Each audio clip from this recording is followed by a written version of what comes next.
Broadcasting live from the mountains of Montana, get ready for an hour of pure, unapologetic conservative talk radio. Liberals beware, because this is the Wise Conservative Show.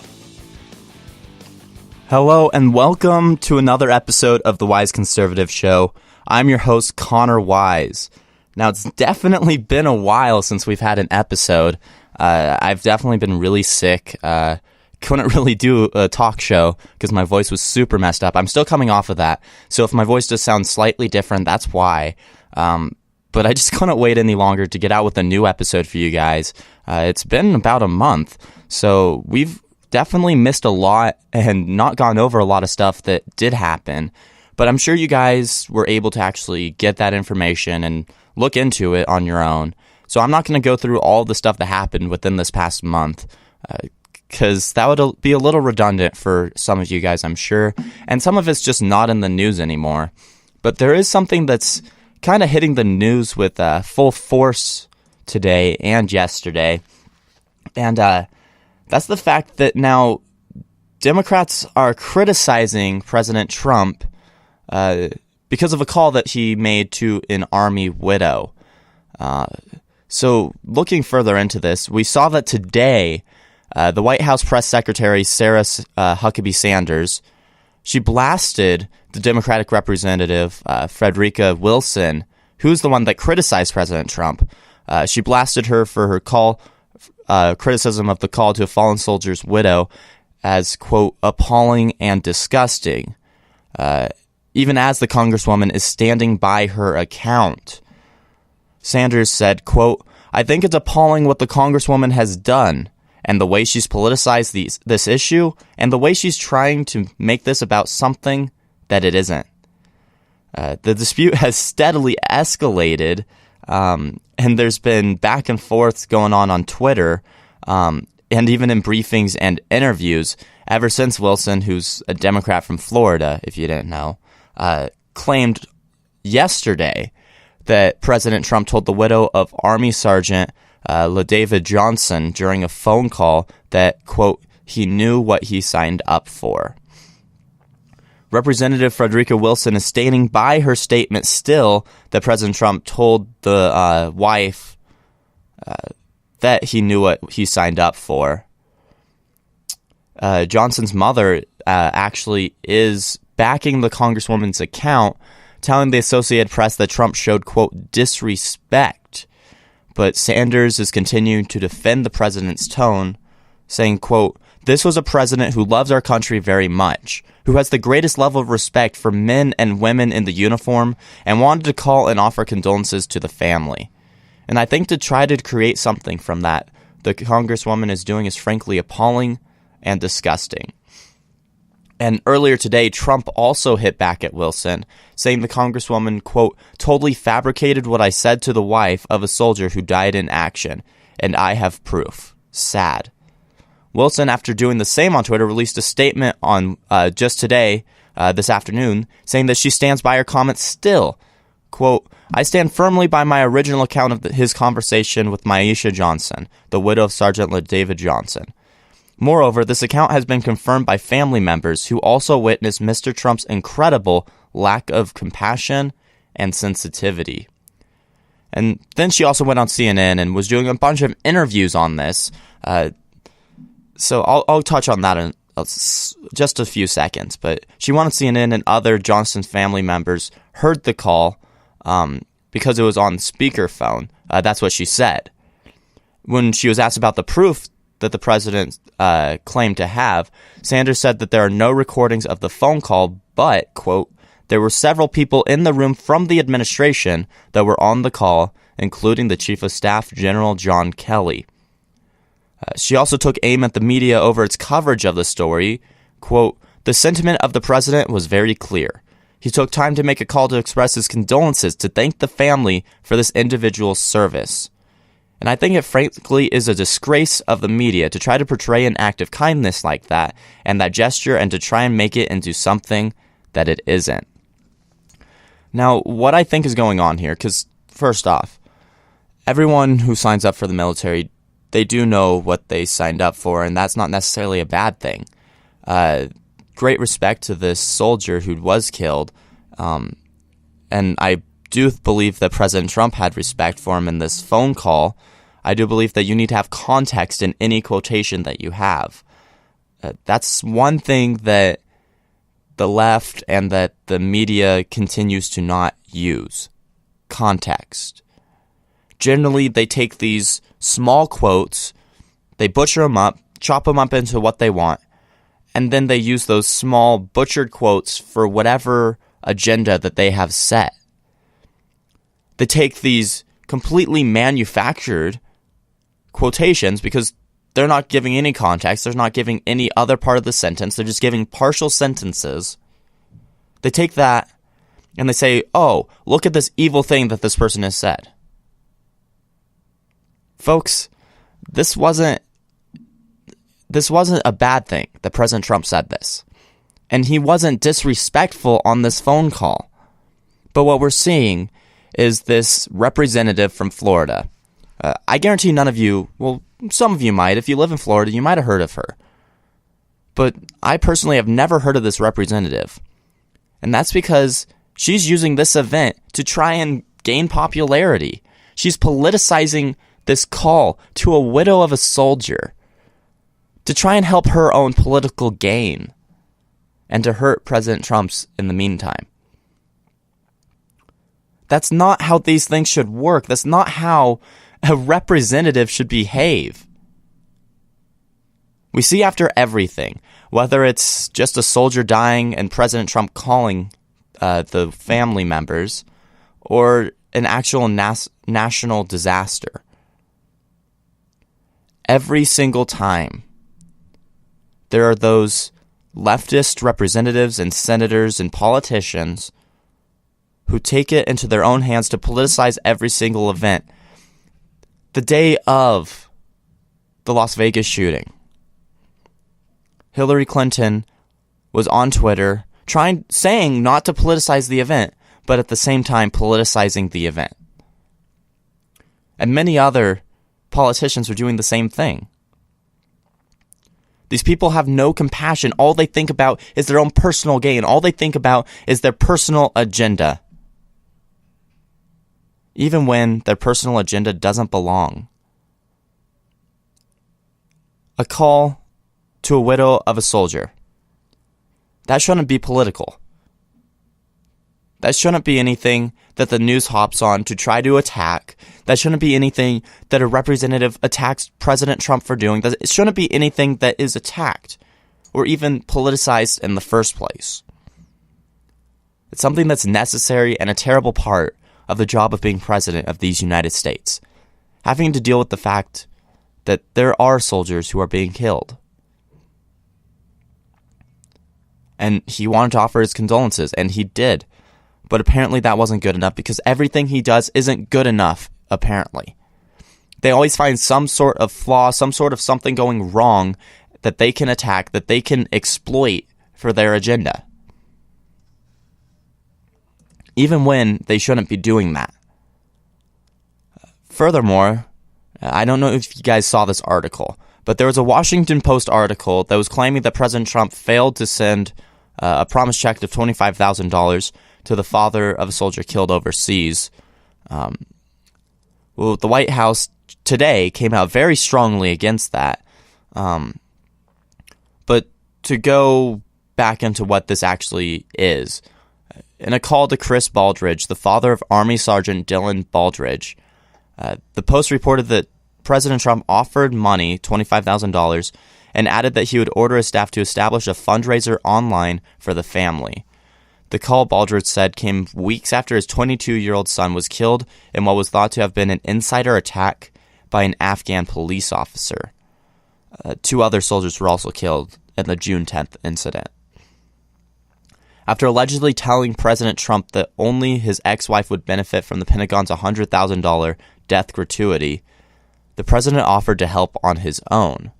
Quote, he said, "I'm going to write you a check out of my personal account for $25,000. And Baldridge said that he was just floored by this, and he continued to tell the Post, "I could not believe he was saying that, and I wish I had recorded it because the man did say this. He said, No other president has ever done something like this. But he said, I'm going to do it. According to Baldridge, neither the money nor the online fundraiser ever materialized. He did, however, say that he received a condolence letter. But according to the White House, the check was sent out, although it wasn't immediately clear when it was sent out.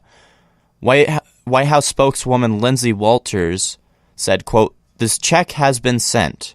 It's disgusting that the media is taking something that should be recognized as a generous and sincere gesture made privately by the president and using it to advance the media's biased agenda." So this is the same sort of issue here, folks. This is the same sort of issue where they're taking an event that shouldn't be politicized, and they're politicizing it. They're taking an event that was very kind, very generous, very sincere by the president, and they're saying that this was a terrible thing because even though they don't have proof of it, he never sent the check out. We see all of these reports continue to come out day after day, week after week, month after month. And they're all from unknown sources. They're all from these sources that can't be verified. They're all this evidence that doesn't exist. They always have these claims, but they never have anything to back it up. They always have these claims, but they never have the evidence to support it. And this is just another case of that. They don't have evidence that this check was never sent. They don't have evidence that President Trump didn't follow through on this. But they're going to continue to attack him on it, even though they don't have that evidence. Even when the White House is saying for a fact that they did send the check out. The White House has nothing to gain from lying. Nothing. So the fact that they do say that they sent it out, I believe them. They have nothing to lose or nothing to gain by lying. Because even if, as we see, even if they do say that they sent it and they didn't, they're still going to get attacked. If they say that they sent it and they actually did, they're still going to get attacked. They have nothing to gain by lying. So I don't think they would actually lie here. The White House sent out this check. President Trump sent out this check from his own personal funds to help out this father. But of course it had to be politicized, it had to be attacked, it had to be looked at as this weird, as President Trump not being very compassionate. When the opposite is shown here, folks. The opposite is shown. We see that President Trump was compassionate here. That he saw that this father wasn't going to receive anything for his son's death. So he gave him some of his personal funds. And yeah, no other president has ever done that. And it's a great thing that we have a president that's willing to do that. That's willing to dig into his own personal bank account to give this man a little bit of funds to help out. That shows compassion. That shows sincerity. It shows how great of a person he is. And there's been many examples of President Trump being so nice, so generous to people, but they're always looked at as evil gestures. They're always twisted and turned within the media to look like they're bad. And it makes no sense, folks, why they continue to twist all of these different events, why they continue to change the narrative, to change the agenda, to change what's actually going on. But they're going to continue doing this, and they have ever since he's been in the spotlight. So we're going to see that they're going to continue to attack him, even though they sent the check. We're going to see that even though he actually did give that call to the wife, they're going to attack him on it. There's no way that President Trump and the White House can win. Even when he's nice, even when he's generous, even when he does what a president ought to do, even when he goes above and beyond, he'll be looked at as being evil, racist, misogynistic, sexist. All of these different names that the left continues to spew out, they'll continue to call him that, even when he's very generous. It's sad that the media continues to do this. It's sad that the media continues to lie. And it's sad that the media continues to follow their own personal agenda rather than actually reporting the news. Rather than giving straight facts. They're putting their own personal twist on it, their own opinion in there. But journalists are not supposed to do that, folks. Journalists are not supposed to have an opinion. They're supposed to be unbiased. They're supposed to report facts and facts alone. But that's not what's going on, and that's not what has been going on. The news media has become so unrevolved around facts that no one really wants to watch it anymore, that no one really wants to listen to it. Because they're not reporting facts. They're reporting an agenda that they personally have set, an agenda that goes against what's actually happening. All right, I'm going to take a quick commercial break. Don't go anywhere. This is The Wise Conservative Show. Hey, everybody. Connor Wise here with an exclusive sneak peek of The Wise Conservative Show. Don't go anywhere. I'll be right back. With universal health care, which is essentially the next step beyond Obamacare, this is where Democrats want to take the country. This is where the left wants us to go. With universal health care, now there's no insurance companies, no one competing whatsoever, and the government controls it all. Calling all young conservatives. Have you ever wanted to write for an online publication? What about host your own conservative radio program? Now you can, thanks to youthrevolt.org. Youth Revolt is a conservative media network for young people, the goal of which is to educate our fellow Americans and also to expose the left-wing indoctrination that goes on in classrooms across the country. Become part of a team that is dedicated to taking the country back, one radio program or opinion column at a time. If you're interested, go to youthrevolt.org and click on Join Us on the top of the page. Fill out our brief questionnaire, and one of our representatives will be in touch with you in no time at all. The time to reclaim our future is now. Be a part of something that's bigger than yourself, and join the movement today. Youth Revolt. Speak without fear.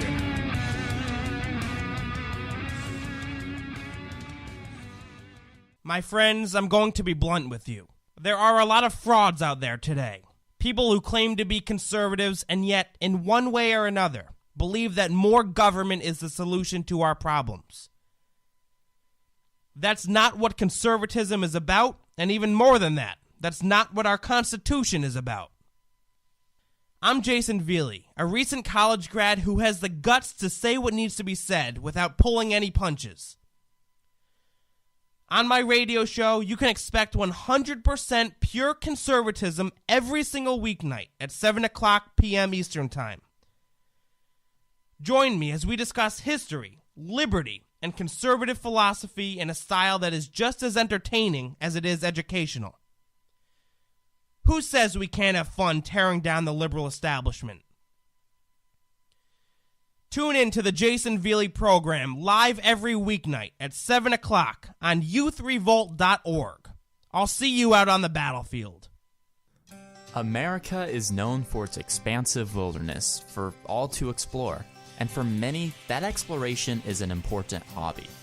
This exploration is why the Survivalist was created. On this blog, you will find expansive information on all things wilderness, from what knife you should carry to what backpack gives you the best bang for your buck. This group of 4 writers has created a very diversified and useful site, which I personally recommend. The site has given me much knowledge on a variety of topics, and I urge you to check it out at the-survivalist.weebly.com. Once again, that is the-survivalist.weebly.com. I was assuming that it meant coverage, but if he says that there's a small group of people who understood what it was, so I'm like, what is it? What is confetti? It gets 2 scoops. You know, everyone else around the table gets 1, and no word if there were sprinkles. He paid $38 million, looks like $38 million in taxes. Are you tired of listening to the snowflake liberal media report about ice cream scoops and typos instead of real facts? What the Wise Conservative Show, we promise you that we will not report about Kofifi, but instead about the truth, instead about the facts about what's going on in our nation. Join us every Wednesday at 6 p.m. Pacific Standard Time on The Wise Conservative Show for your dose of unapologetic conservative talk radio. The Wise Conservative Show, only on U3 Volt.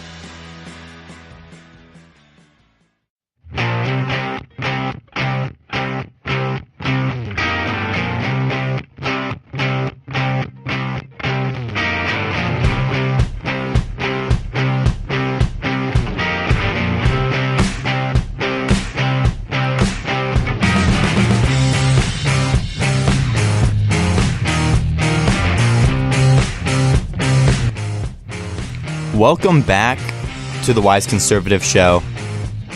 Once again, I'm your host, Connor Wise.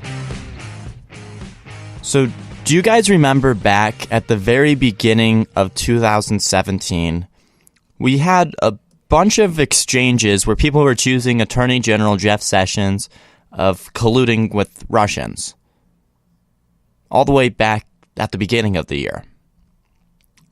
Well, now, Democrats are bringing that back up. Today, we saw many clashes between Attorney General Jeff Sessions and Democratic Senator Al Franken after being pressed over the accuracy of past testimony regarding his communications with the Russians during the 2016 presidential campaign. In one of the several testy exchanges Sessions had with the Democratic senators during the testimony before the Senate Judiciary Committee, Senator Franken grilled the Attorney General and suggested his explanations have changed. Quote, "The goalpost has been moved. First, it was, I did not have communications with Russians, which was not true. Then it was, I never met with Russians to discuss any political campaign, which may or may not be true.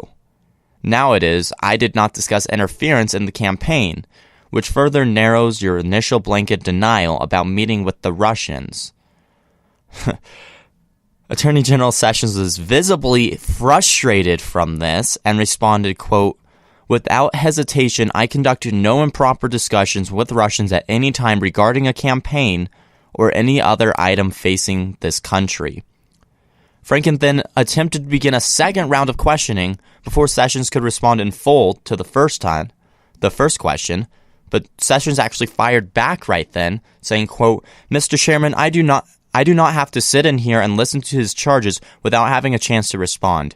Give me a break."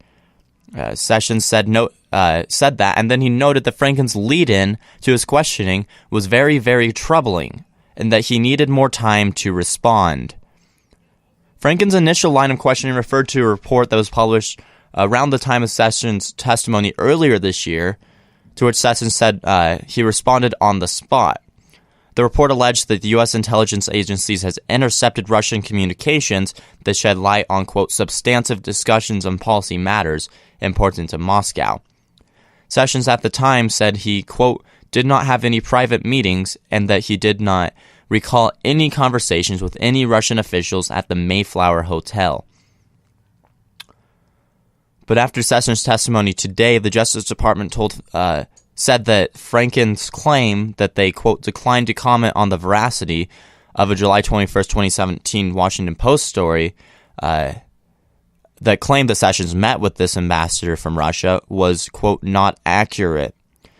Sessions continued to say today that his initial response was, quote, "refined directly to the suggestion of a continuous exchange of information between Trump surrogates and intermediaries for the Russian government," quote, "which did not happen, at least not to my knowledge, and not with me. And that's why I responded the way I did. And I'm disappointed, yes. You can say what you want about the accuracy of it, but I think it was a good faith response to a dramatic event at the time, and I don't think it's fair for you to suggest otherwise." But we all know Al Franken. He pressed on, even sparring briefly with committee chairman Chuck Grassley, who, as you all know, is a Republican from Iowa, over the amount of time Sessions had to respond in relation to the time he was given for questioning. Sessions slammed Franken for having, quote, 10 minutes of, quote, improperly framing the situation of his responses. Sessions went on to say, "I have committed myself to a high level of public service to reach the highest level of ethics and decency in my service. You have now gone through this long talk that I believe is totally unfair to me." Sessions also had exchanges with other Democratic senators, including Senator Dick Durbin, a Democrat from Illinois, over Chicago violence, and Richard Blumenthal from Connecticut, a Democrat, over whether Special Counsel Robert Mueller has requested an interview with him. A DOJ official later responded to the latter claim, saying that Robert Mueller requested an interview, saying that it is not true. So what do we see going on here?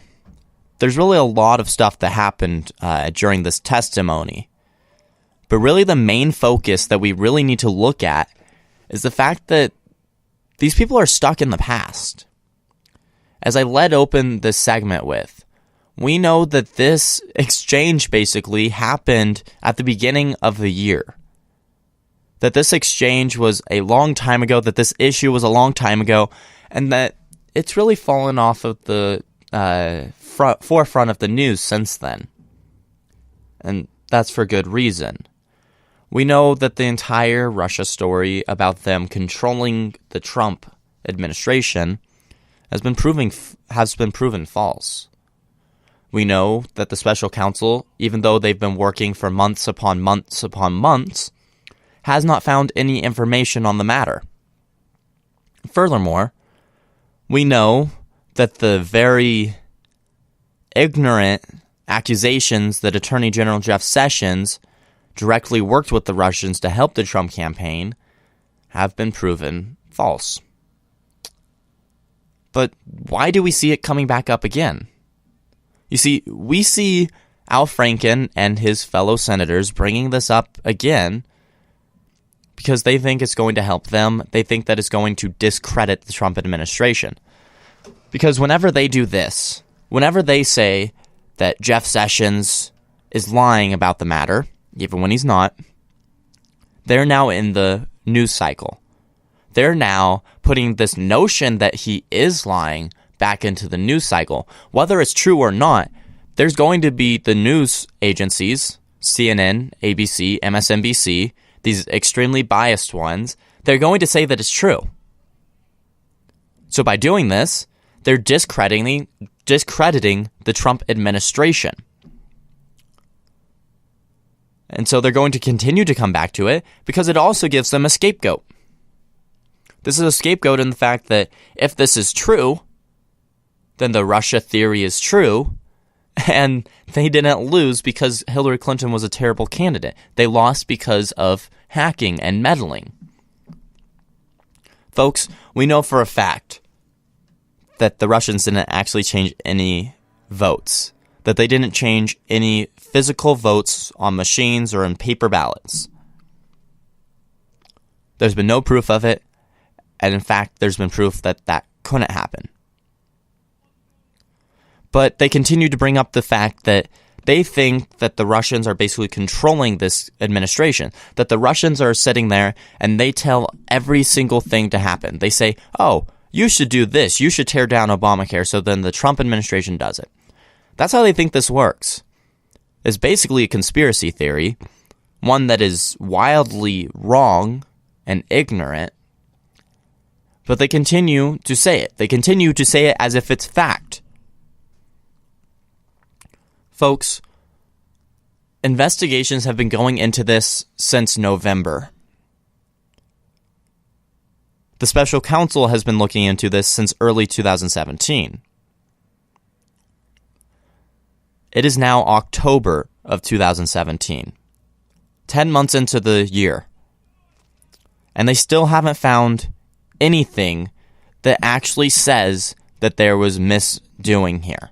They still haven't found any evidence that actually says that the Trump administration was in the wrong here. That meddling actually occurred. That votes were changed. They haven't found any evidence of it.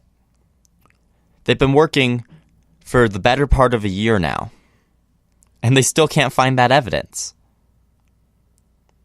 but they're going to continue to act like it's just fact. Like they don't need evidence for this. That it's just a fact that is already true, that the news is going to report as true, that the special counsel has proved is true. But it's not true, and it hasn't been proven true, and it's actually been proven at this point that it's not true. If you've been working for that long and you haven't found 1 ounce of evidence, 1 shred, chances are it's not true. Chances are you're just looking at something that doesn't exist. Folks, the Russians do not control our administration. And it's kind of sad that I have to continually say that. It's sad that it's actually in the news cycle again. Then again, Senator Al Franken continually brings up this topic. He continually brings up the fact that he thinks this is what happened, the fact that he's going to use this as a scapegoat as to why they lost. He's delusional. That's what it is. He's delusional, and he's continuing to say these false notions. And so we're going to have to continue to talk about this false notion. We're going to have to continue to say that Senator Al Franken is wrong, or that, as MSNBC would say, that he's definitely right, that there's so much evidence, because it brings it back into the news cycle. But another thing that's actually been in the news cycle for a very long time and has just increased with this time is the NFL.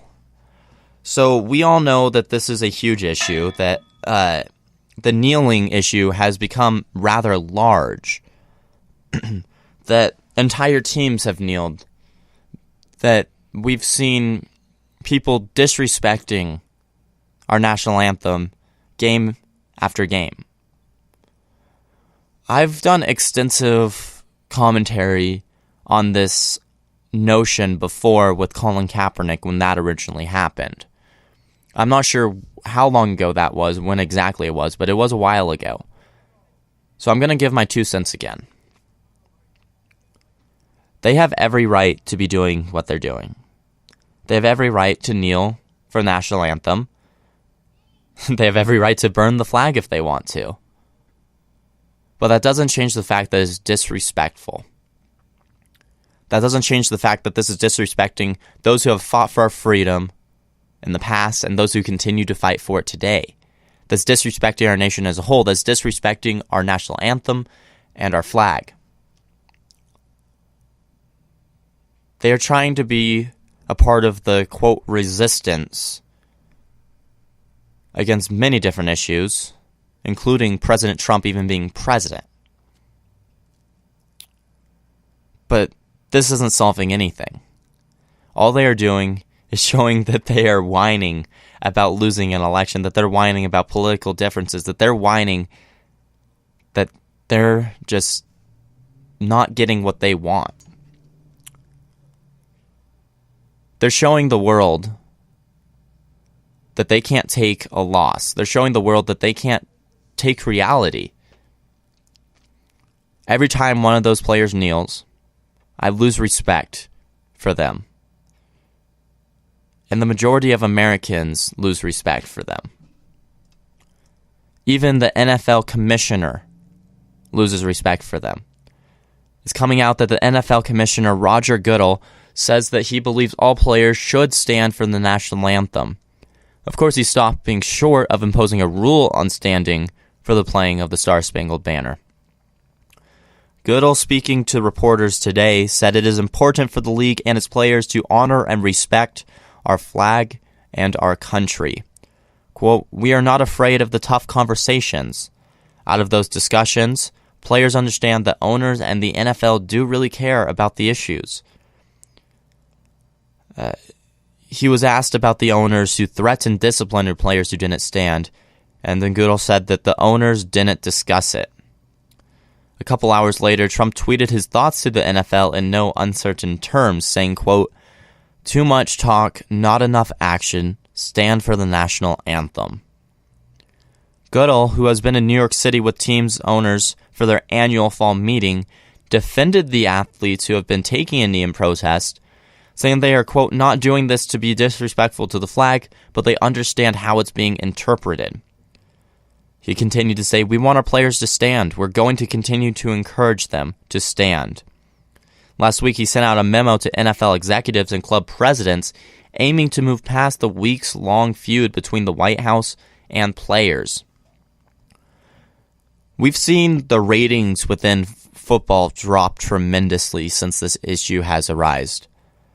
We've seen an entire team be looked at as terrible, the 49ers, just from one person doing it when Colin Kaepernick did. And now we've seen entire teams, maybe one or two people not, kneeling for the national anthem. Ratings have gone down. Profits have gone down. We've seen people losing respect for the sport, losing respect for the teams, and losing respect for the players. And why do they continue to do it?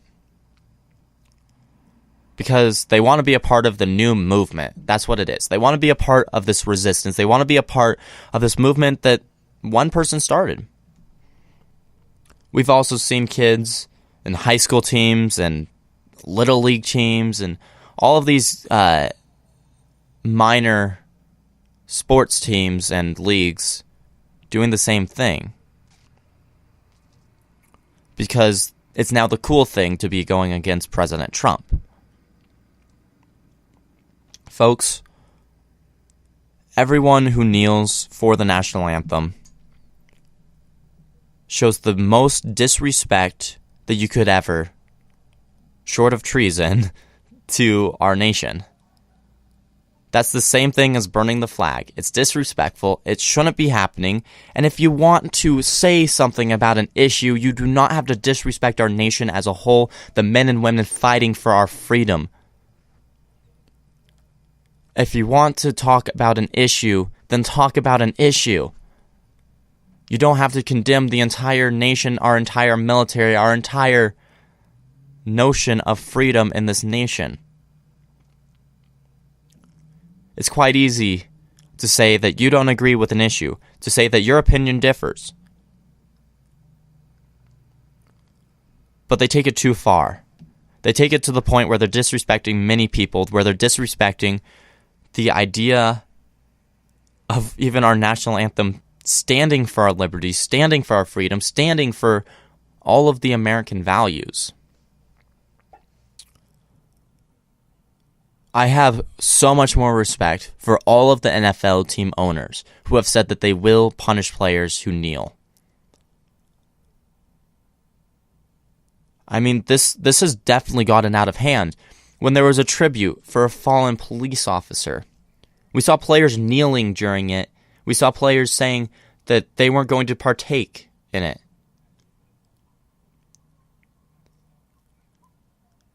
That's just the most disrespect I have ever seen.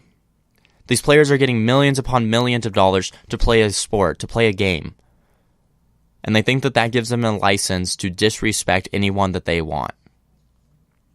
That's not how it works, folks. They shouldn't be able to, or they should be able to do this if they want. It's their right, but they shouldn't be able to act like they're not guilty of anything.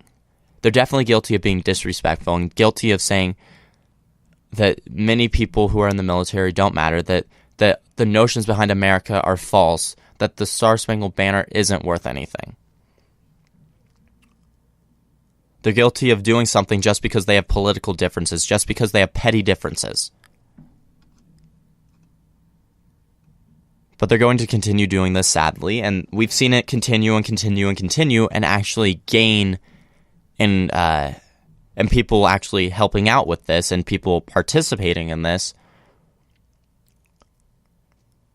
And I think every time that President Trump and his administration are attacked like this and they're targeted by people kneeling, support for the administration actually goes up.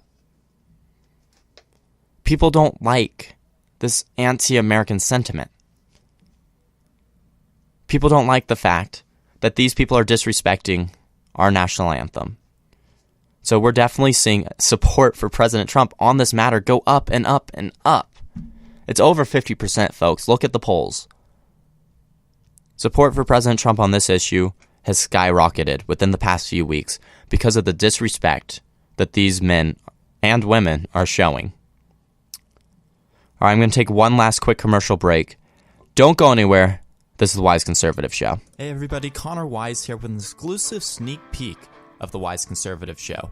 Don't go anywhere. I'll be right back. What it means to be a conservative is very simple. It means that you want to protect freedoms and liberties. You want to protect the Constitution and limit the government. It's a very simple definition. It's a very simple cause to follow. And this is what a lot of people do kind of value conservatism as. Ever wanted to learn the history of the Israeli-Palestinian conflict in less than 10 minutes? Are you looking for the truth about the so-called gender wage gap? Well, my friends, I'll let you in on a little secret. Prager University is a source that I use all the time when preparing for my show, the Jason Veely Program. Dennis Prager and his team have put together a remarkable organization that seeks to explain and spread Americanism through the power of the internet. Their short yet extremely informative videos reach more than 100 million people per year, and they want to reach you as well. Go on YouTube and type in Prager University, or go to prageru.com for all of their latest content. That's Prager, the letter U.com. prageru.com.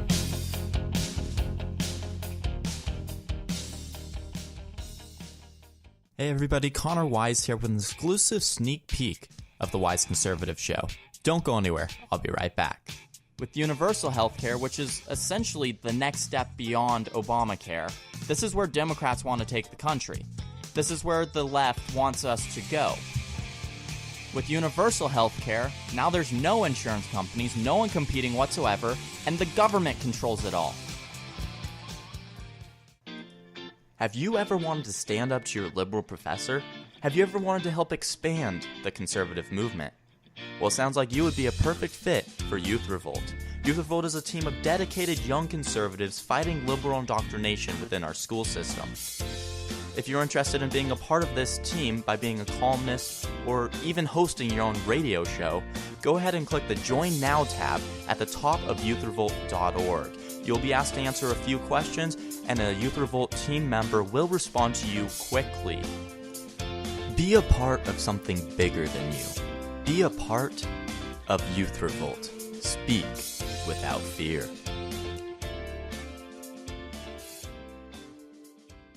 If you got a business, that you didn't build that.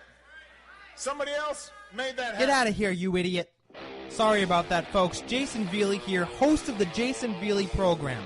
I'm a 22-year-old conservative who is fired up and ticked off at the direction the progressive left have taken this country. Join me every weeknight at 7 o'clock as we promote liberty, advance conservative principle, and work to restore the Constitution of the United States. I can get loud and I can get passionate. How can we afford not to when so much is on the line? Tune in to the Jason Veely Program, live every weeknight at 7 o'clock p.m. Eastern Time on youthrevolt.org. I'll see you out on the battlefield.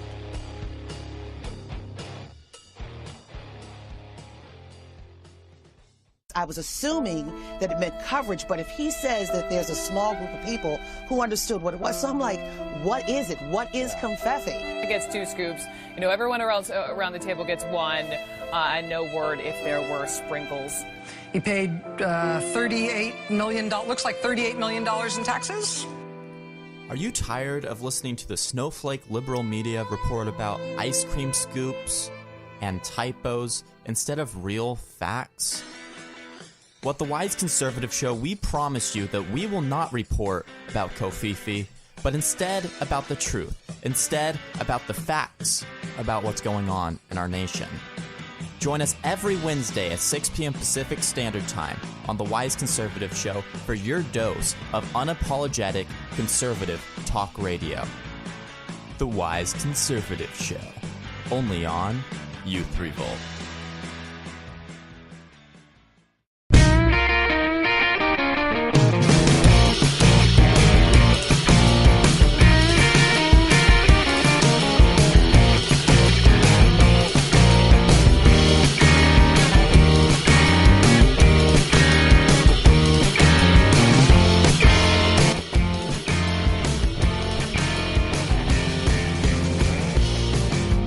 Welcome back to the Wise Conservative Show.